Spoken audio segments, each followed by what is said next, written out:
là-dessus?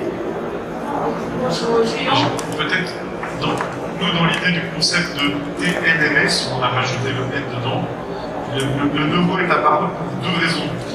La première raison, c'est qu'il n'y a pas de trouble musculo-squelettique s'il n'y a pas de douleur. C'est-à-dire, la première chose qui se passe, c'est si on a mal, on peut commencer à se poser la question, est-ce que j'ai une TMS, okay? Donc là, pour nous, la neuro et le côté douleur est complètement intégré dans le concept. Et la deuxième approche qu'on a aussi avec le TNMS, c'est que beaucoup de problématiques de troubles musculo-squelettiques ont une origine en fait neurologique périphérique, c'est-à-dire le nerf lui-même, qui par les mouvements qu'il a répétés, etc., qui passe dans des... Comme vous savez, au niveau anatomique, hein, il y a des endroits qui sont spécifiquement problématiques pour le nerf, parce que le nerf ne glisse plus bien dans sa gaine, ne glisse plus bien dans un passage, ou est coincé dans ce qui passe entre deux chaînes musculaires. Et donc voilà, on est vraiment dans cette idée de, à la fois le neuro périphérique du nerf qui lui pose problème, et aussi le côté central des choses avec la douleur qui est là. Donc pour nous, c'est indissociable. Frédéric, oui, vas-y. Si je peux permettre également. Bien sûr. Vous parlez assez fort. Ouais, ce qui pose problème au niveau des troubles neuro-musculo-squelettiques également au travail, c'est l'invariabilité de la posture ou du geste. Tout à l'heure, Frédéric Thierry, vous parlez, on est toujours en mouvement. C'est vrai. Pour autant, dans beaucoup de situations de travail, ce n'est pas forcément les forces extrêmes ou les angulations extrêmes qui posent problème, c'est simplement que vous êtes devant. Il n'y a pas plus facile que de mettre en place une ergonomie anthropométrique du travail sur l'écran, et pourtant, le travail sur l'écran pose énormément de problèmes en termes de troubles neuro-musculo-squelettiques et de cervical cervical, parce que vous maintenez même une position qui serait pas dans des angulations extrêmes, vous la maintenez en permanence. Or là, on n'est pas fait pour ça, l'homme est fait pour se mouvoir et pour qu'il y ait de la diversité gestuelle. Merci. Jean-Paul, j'aimerais bien avoir une parce que là, si je peux me permettre, on était sur une articulation avec voilà, ce qui est en laboratoire, en recherche, au cabinet, j'allais dire libéral, et puis des échos qu'on peut avoir en matière de travail. Jean-Paul, vous avez encore une autre optique qui est celle, je pense, à l'hôpital de Garches avec lequel vous travaillez. Je pense à d'autres éléments que vous faites en matière, donc là, cette fois-ci, de handicap. Parler de TNMS là-dessus et puis sur la réalité, comment vous sentez les choses? Bonjour à toutes et à tous. Alors moi en fait je suis un peu la victime de tout ce dont on parle.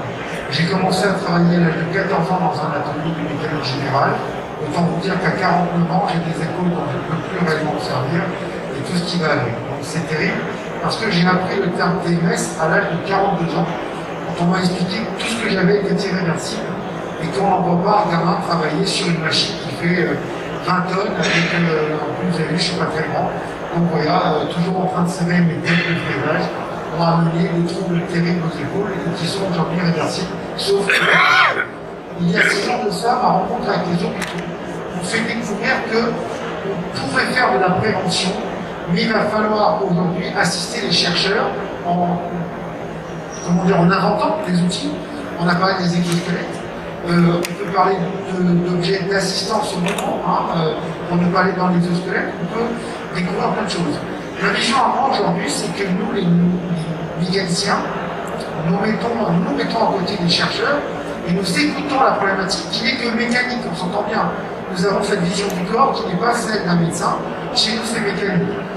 Pour ceux, alors je vais sortir quelques termes, je ne suis pas spécialiste. Quand un acromion est usé, eh bien, si on ne met pas du téflon à l'intérieur avec une rotule mécanique neuve, eh bien, le mécanicien dessus arrête son travail, perd son emploi, et ainsi de suite, ainsi de suite.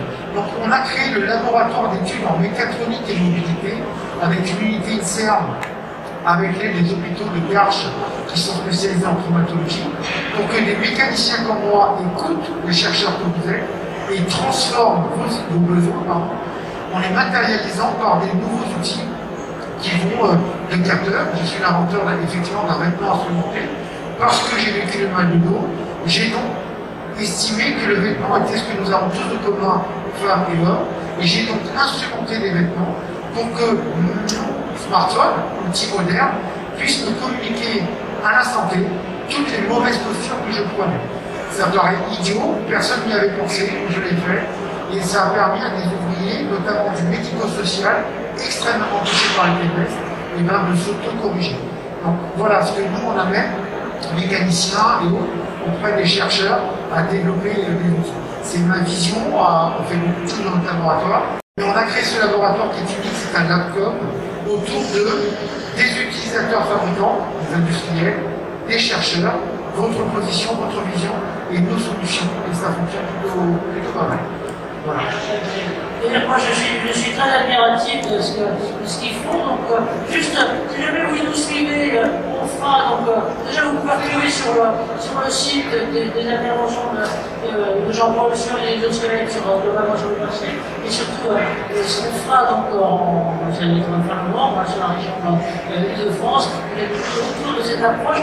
Parce qu'il paraît très important aussi dans ce que vous avez dit là, c'est que finalement, non seulement la santé, on ne peut pas la cloisonner entre la santé au travail, la santé perso, la santé publique et autres, ça c'est au cercle, on a fait des études là-dessus, on a vu les choses basculer clairement en 2018, en gros, et on a commencé aussi à basculer un peu dans les perceptions, j'allais dire, des RH et autres, mais que finalement, le monde et la frontière, c'est ce qu'on vit tous les jours, hein, entre la santé et la pathologie, c'est pas forcément aussi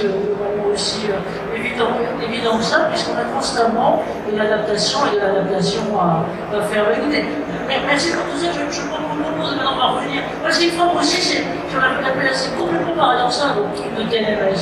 C'est-à-dire qu'à la fois c'est essentiel d'être neuro et d'être douleur, et en même temps, ce que tu disais, Frédéric, complètement paradoxal, c'est qu'il faut pouvoir détecter ça avant même qu'on ait le signal de la douleur. Alors, bon, là, on sera peut-être plus pour la médecine vétérinaire, hein, parce que là, je parle pas.